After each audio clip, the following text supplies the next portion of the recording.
Hey guys, it's Rachel Castile. Welcome to Typology Corner. I have a quick starting thought for you. What if growth doesn't look like getting better, but becoming more free? In this video, I'm going to talk about what true growth looks like for each Enneagram type.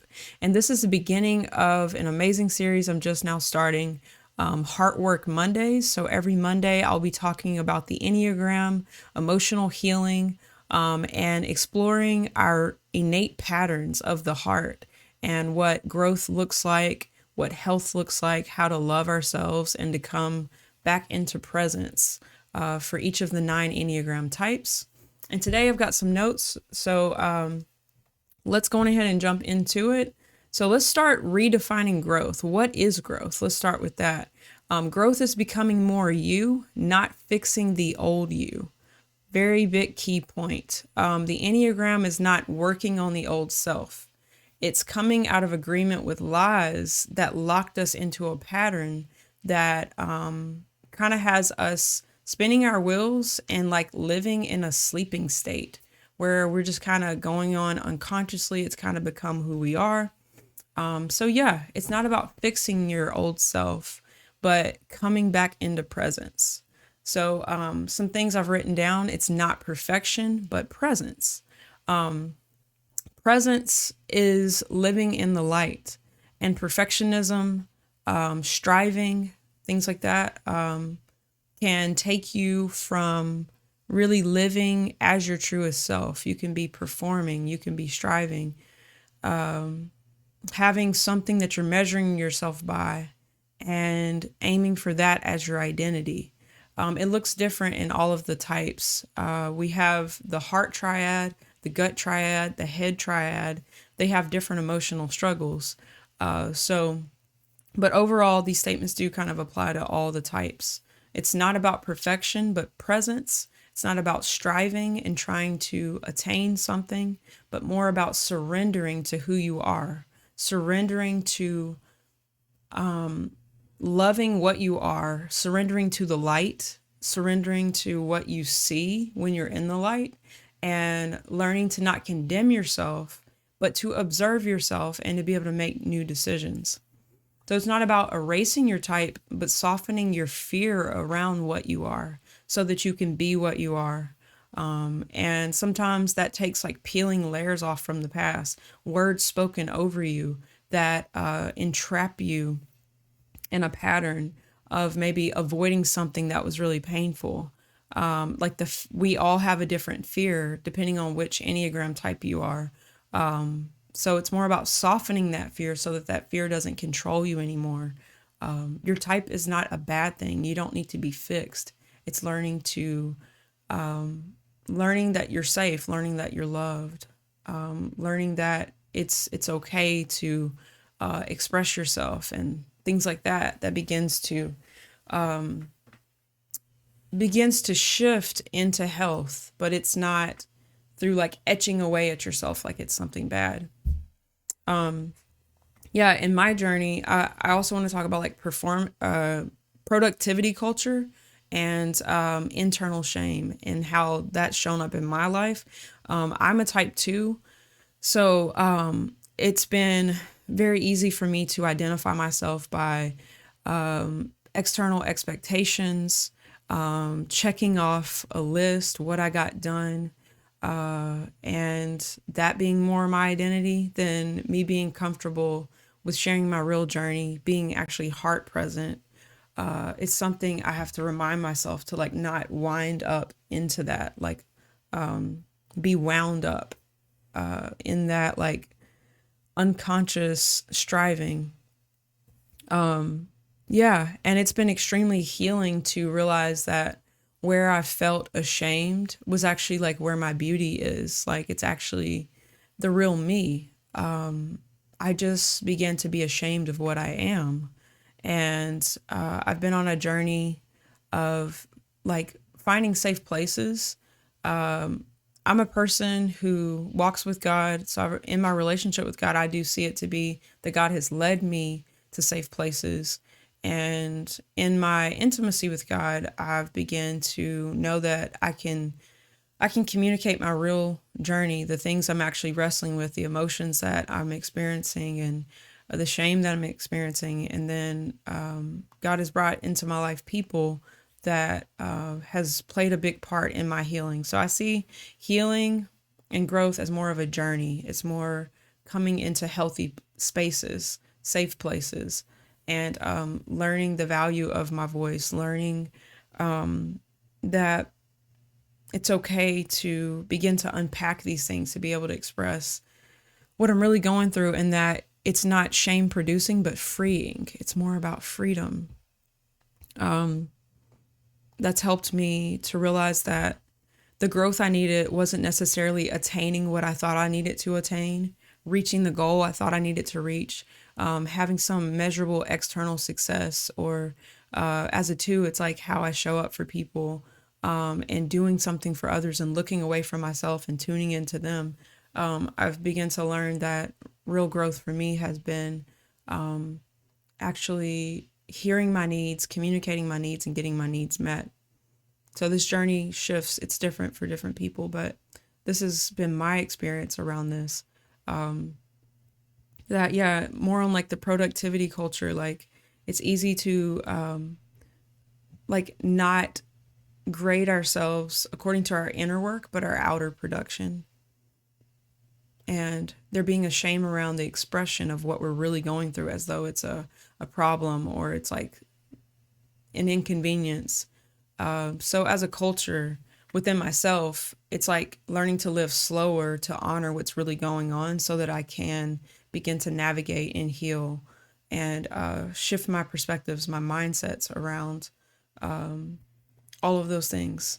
Around that type of expression, and just the way I live. So, like, that I'm not grading myself according to the wrong scales. So, yeah, that's been a big part. So, growth is becoming more you, getting more in touch with seeing what's going on within you. And from that, you're not fixing and trying to change and trying to become something else. You're just learning how to love and give yourself more grace. So, yeah. And now let's look at what growth actually feels like. Because growth is an extremely emotional experience. For me, I've seen it in a lot of other people too. I think it's pretty true across the board, no matter what type. Like, I'm in the heart triad, but it's very much like going against your nervous system. It's going against your patterns. It feels like you're breaking something within yourself by like swimming upstream in a way. So, yeah, I'm going to just kind of say these phrases, and like you can feel them and feel them in your body. Like growth, you'll feel it in your body. You'll feel it like you're being like things are coming dislodged within you. Like, it's been very physical for me in a lot of ways. But yeah, growth doesn't always look good. It really doesn't. Most times it doesn't, like, but it will feel very real. And when you can lean into the real and get comfortable with that, and know that that's what you need to be tracking, that you've made the right choice when it's not looking that good, but you're in a very real place and you're starting to have real conversations, you're starting to head in the right direction. It can be awkward. It can be really awkward. Like, the conversations can feel awkward. The giving yourself the space, the time you need can feel awkward in your schedule. It can be messy first tries, attempting something that feels extremely vulnerable. You don't know how it's going to go, but you sense like this is actually something positive for me. It's like entering into a place where your life could change because you haven't done this, or the last time you did it, it went bad, but you're trying it again. That's what growth feels like. It feels like rest. That feels like failure. When you rest, you're not moving the things forward that you identified yourself by. You're feeling like you're failing, but you're taking time for yourself. You're sitting still, you're listening, you're getting more attuned to what's going on in your inner world. But it can feel like failure. I felt that for seasons at a time, where it felt like I was failing because the things I measured myself by, I wasn't doing anymore. And I'm like, uncomfortable. It's very uncomfortable. learning to rest and to know that you're worthy of rest and that what you need to do next is just rest. Like, that is healing. That is discovery. It comes out of rest. That's a huge topic. At some point, I'd love to make a video on rest. It's also saying no when it shakes your nervous system, when everything in you goes, that felt horrible. But like a week later, you're free because you said no to something that wasn't good for you anymore. You stepping away from a toxic relationship, a pattern, listening to guilt, being motivated by something that's not actually good for you, unhealthy dynamics. It could be so many different things. Walking away from a job that's no longer serving you. It could be so many things. And like, you just suffer because you said no and you've been saying yes for so long. That's what it feels like. Letting yourself cry instead of shutting down. Ooh, this is big. This is big. I've been experiencing this a lot lately. Letting myself feel the emotion, express the emotion in public and in a relationship, telling somebody how something actually made you feel instead of just pushing it down. It's so vulnerable. It just feels so inappropriate. It feels like the wrong timing. Like, why do I feel this? You know, it's letting yourself tell your truth. Tell your truth, to say what's going on, to experience grief, to experience loss, to say you were hurt by something. That is health, instead of denying it, pushing it away. Yeah. The tension between the internal change and external validation. This is what we're looking at. As you're shifting, you can feel something inside that is positive. It's good. It's like, I finally did something I struggled to do for 10 years. I did it. And all my external validation is leaving. And everybody's ghosting me. They're withholding love. They're won't comfort me anymore. The support has pulled back. People have gone silent. But I know I did something good for myself. This is what growth feels like. It's being alone sometimes because you did something good, and maybe the people in your life benefited from your toxicity. And now you feel separate from others. You feel not as connected. The tension until your heart heals from that, and then it realizes like, I can receive good things into my life now. I detoxed. It can be extremely painful. Growth can be very painful. It can be lonely. It can feel isolating. But it's like uprooting things that you don't want to grow anymore. You have to pull it up from the root, and you feel it so deep. That's what it feels like as you start on your path of growth. And the greatest way to discern your growth is to know your Enneagram type, to know your pattern. So you'll know what swimming upstream looks like. What does it look like to go against your current to health? And that's what the 9 Enneagram types is all about. What are your patterns? Discerning your patterns. It's a journey of self-awareness and of honesty to say, ooh, that really is my experience. That's how I've been living. That's my tendencies. That's how I coped. And then how do I get back to myself? So now I'm going to go through each Enneagram type briefly, a couple sentences on what it's like to begin to grow as your type. For type 1, growth is releasing the need to be right, to make space for peace. Letting go of that self-critical, hard taskmaster, criticizing you and trying to do it right. That causes you to judge yourself and others. And letting go of that, to know that you're already good, and to make space for peace. Being at peace with what you are, being at peace with where people are too. That things don't have to be perfect, just real. Yeah. For type 2, growth is giving without grasping, offering love without needing it back. This is my type. It's letting go of the expectations of a return. It's letting go of being validated by the appreciation, but to give from a place where you've actually sat back and you've begun to love yourself, meet your own needs. And from that place, you can give from overflow. So giving without grasping. Type 3, growth is slowing down, telling the truth, and risking not being seen as successful. Type 3s can get caught up in chasing after the goal, the execution, the image that makes them feel successful. And as a result, it can cause them to not tell the truth of where they really are, because they're identifying with the image. It can become that. So yeah, growth is telling the truth, beginning to show your real self, your real feelings, your real emotions, your real experience. And that is a slower thing than like constantly moving, burning yourself out to attain or to avoid the fear of failure in a way. Type 4, growth is showing up in the moment, even when you feel misunderstood. So this is facing the pain of feeling flawed, of feeling like something is missing that causes 4s to withdraw.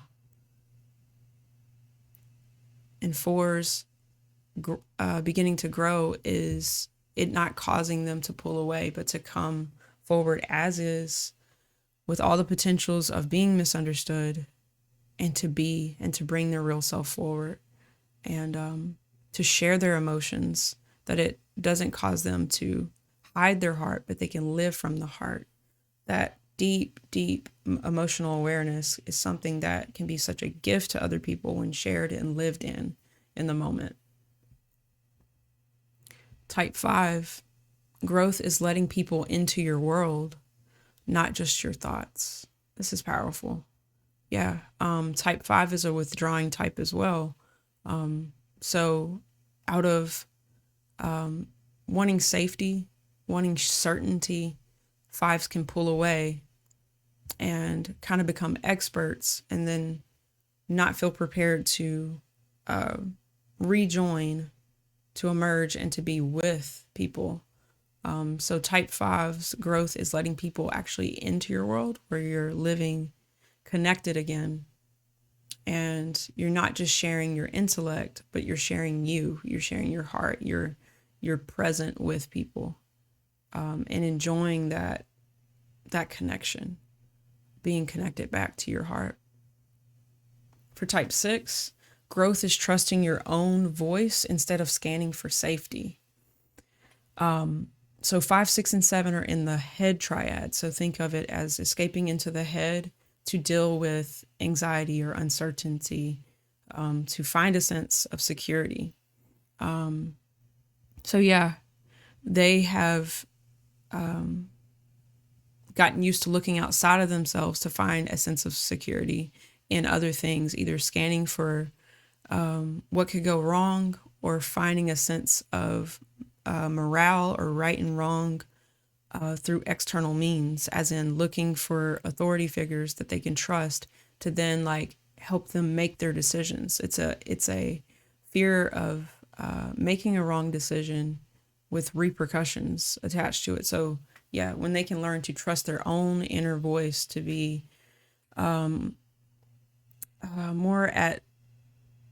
more connected to themselves, that they can trust their own instincts, their own decision making, and that there's safety in that, and not just safety in an external scanning.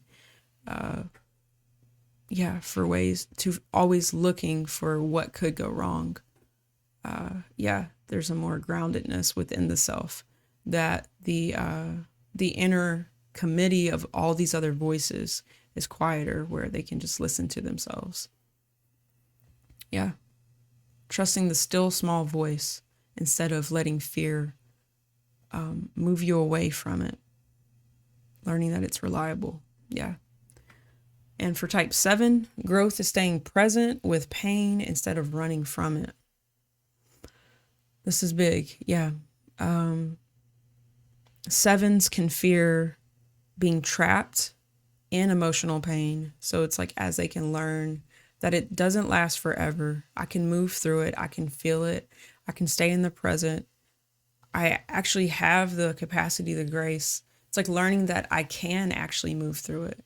Having to learn that skill of like, I didn't really know how to deal with the pain. So the easier thing is to just look away from it and to the positive. They can be optimists, kind of at the expense of presence, and it can keep them in the future, thinking of positive things as opposed to what's real. So yeah, growth is staying present with pain instead of running from it, processing it out, and being able to really be grateful for what actually is than just what could be imagined and escaped into. Type 8, gonna drink some water.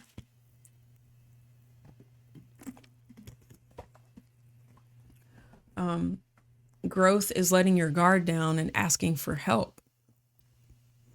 Yeah, for type 8s, it's a fear of being taken advantage of, a fear of vulnerability, appearing weak. They've kind of grown up fast and they are the strong one. They're going to be the strong one and look out for others. And to cover other people's weaknesses, they can become protectors. But growth is letting their own guard down and asking for help, being able to be vulnerable, being able to express where they really are and to know that they're safe, to allow their innocence, their tender, childlike heart to give it space to exist in the world. That is freedom for them. Knowing that being weak is not a bad thing. It's beautiful. It's the beautiful part of them, is them being able to be real and let people into their inner sanctum in a way. And to know that they're safe, that they won't be betrayed. It's betrayal of giving that trust and then being betrayed is the fear. So yeah, that's type 8s in growth. Type 9, growth is speaking up and believing your presence matters. Yeah. It's easy for them to merge with others, to not say their opinion, to avoid conflict, to keep the peace at the expense of themselves. So it's going to sleep to their passions, what really matters to them, and like moving in the direction of what matters to them. They can, not know their worth, but see everybody else's worth. They are very much supporters of others and making sure that other people's voices are heard, but exerting their own can be hard. That's what's going against the current for them, is speaking up and believing that your presence matters. So yeah, growth isn't loud. It's all of this that I described. It's the unspoken journeys. It's the areas of having to be brave, to be courageous, to go against those things, to feel the pain, to be uncomfortable. Yeah, it's not loud, but it's honest. It's honest. Whenever you can come to a place where you're okay with seeing your pattern, now you can move into growth, because if we don't know where we're starting from or where we are, how can you even draw a path? Maybe the coping strategy is telling you what your next step is and what growth looks like. And really, you're just going right off the waterfall with the current, just like going to the inevitable sleep state of your type. So yeah, once you're willing to be honest and to see yourself and to love yourself in that place of sight, you're really on the path to healing and health and growth. and self-compassion and love that becomes not only transforming for you, but for those around you. Because our transformation gives other people permission that it's safe, that they can talk about those things too. So it really changes our world. Change starts with individuals. As individuals shift, the world shifts because we begin to treat others differently as we give ourselves permission to explore our honest stories, our honest journeys. But yeah, it's the quiet decision to stay soft when life taught you to harden. Yeah. It's the quiet decision to stay soft when life taught you to harden. Yeah. It's feeling growth in your body, feeling your heart, feeling the tension in your body, and listening for what does that mean? What am I emotionally doing? Am I shutting down? Do I have pain here because this stuff, I'm not letting it flow. I'm not letting my emotions flow. And that's what it is. It's our emotional journeys. The gut types are struggling with anger. They're repressing it, expressing it, denying it. That's types 8, 9, and 1 are in the gut triad. The heart types 2, 3, and 4, are struggling with the emotion of shame, a sense of not knowing their value, and having a strategy to create an identity that gives them value. That really is just a denial of the value they already had, but they're ashamed of. An unawareness of their value and having to come back to that. The head types are struggling with the core emotion of fear or anxiety, not feeling safe or secure or certain, and having a strategy to be able to do that by planning, researching, preparing, things of that nature. Yeah. But it's like getting back to what does growth feel like in my body, not just what does it look like on the outside. What's going on in me? We're body, soul, and spirit. And how our soul is doing, it affects our body too. What am I feeling in my body? I'm feeling tension right now in my shoulders. I generally do when I go to record. And I think it's connected to fear of making a mistake, fear of saying something wrong, fear of not knowing what to say next, fear of my thought not coming together and trying to do it right. So that it becomes a pressure of perfectionism pressure. And it's freeing for me to talk about it right now because I'm like acknowledging my shoulders can start rising up and I'm holding them higher than they need to be. And like it's looking at those sorts of things. Like what does that tell you about what's going on in your heart, in your mind, in your being? Like coming back to rest, coming back to presence, rest in presence. When we're in the presence, when we're present with other people, that's when you notice it the most, when a lot of your coping strategies get activated, because a lot of our pain started when we were with people. Something went wrong while we were with people, and we don't want that to happen again. We don't want to feel that again. We don't want to go through that again. So noticing, like, that's part of like assessing yourself. Like I'm assessing myself right now. And part of me getting over the shame is actually talking about it. I could be the expert who's talking about, hey, I've arrived. It's like, no, it's more like transparency. And this is the journey that we're all on. And I want to create a space for honesty around this. Growth is honest. That's what it is. Yeah. So, yeah, guys, that's all I've got for today. This is what growth looks like for each of the types. Take time to sit and listen to your body, to listen to your heart, listen to your mind. Journal. I love to journal. It helps me see myself. But yeah, I'd love to know what types you are, if you know your type, or what type you think you are. I'd love for you to leave a comment below. Let me know what resonated with you and what growth has looked like for you. If you have any tips for other people, they may be your type and would love to see your experiences. Also, subscribe for more weekly content here on Heart Work Mondays, Enneagram work, understanding your patterns.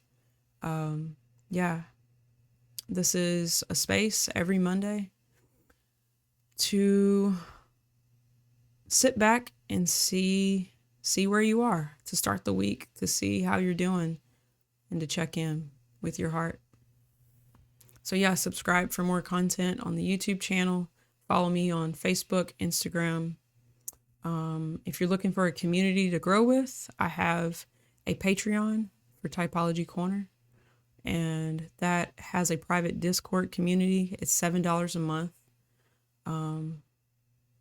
Honestly, incredibly valuable for the cost. It's a minimal cost that helps to support the work that I do. So yeah, if you just want to support the work that I do, feel free to become a patron. If you do want to benefit from the community, definitely join. These are the types of conversations I want to host all throughout the week, and I host a weekly Q&A within the community, answering any questions you have about Enneagram growth, objective personality growth, soul health, everything like that. So that community is there for you if you feel led to come and join. I'd love to see you on the inside. Links in the description below. And share this with someone you feel could benefit, someone that you know that they're feeling like their healing journey is going really slow or they feel stuck. Maybe this video will give them more grace to be kind to themselves in their process and to become more self-aware and to not condemn themselves, but to love themselves where they are and to move into a space. Maybe this could start a healthy conversation between you and somebody in your life about these things. And it might show them that they're safe to express this aspect of their journey. And lastly, you don't have to perform your healing. It's not a performance. You don't have to perform your healing to be worthy of love. You already are worthy. You already are. It's a choice. When you come into the light in your pattern, you're actually choosing, I'm worthy of love. This doesn't make me unworthy. I'm worthy, therefore I can talk about it. I'm loved, therefore I can put this in the light. This is not shameful. And I know that can be very scary, but listen to your heart. Listen, sit still, and somebody will pop in your head that is a safe place where you can start to talk about this. If you don't have anyone in your life, I'd love to talk with you. You can always book a session with me. My website is typologycorner.com. I offer Enneagram typing. If you don't know your type, I can type you. And this is all online on Zoom. You can book it all on the site, select a time slot that works for you. You'll be sent a Zoom link, and I'll send you prep instructions on the process. And then all my sessions are 1 hour. And you can meet with me, and I'd love to explore your type with you and help you narrow it down. And I offer objective personality typing. That's more of my Wednesday flow. So that's another series of videos here at Typology Corner. But objective personality is more the mental patterns, the wiring of how you make decisions, what observations you're attuned to, how you're wired. It's more the mental side, how you show up in the world. And I type people in objective personality as well. And then I coach people based on their type in both systems. So I offer Enneagram coaching, objective personality coaching, and then general life coaching. If you just want coaching, you just want to process, just need somebody to talk to, and not necessarily a type-related session or time of what you're wanting to go over, just life, just your heart, just wanting to heal, book a life coaching session with me. I'd love to meet with you. My sessions are Monday through Friday. And you just book the time slot that works for you. And I'd love to speak with you. And if you have questions, you're still unsure, you can always book a free consultation. It's a 25-minute call that I offer just to hear you out and share with you what I offer and help you navigate what would be a best fit for you in this leg of your journey of where you are. So yeah, check out the links in the description, everything that I offer. It's all there. You can go and explore, look around, check out the website, get more information. And yeah, thanks so much for watching. Thanks for listening. If you got value out of this, I'd love to know that by giving me a thumbs up on the video. Yeah, it communicates a lot to me that the video is hitting home. It's making a difference. Or leave a comment below and let me know how this resonated with you. If it blessed you in any way, I'd love to hear your feedback. Yeah, thanks for watching, guys. Stay tuned for more videos on the channel. My Wednesdays is Mind Map Wednesdays coming up. Fridays is Refinement Fridays, looking at soul health. What does it look like to grow, to heal? And yeah, guys, stay tuned for more content. And thanks again for watching, and I will see you on the next video.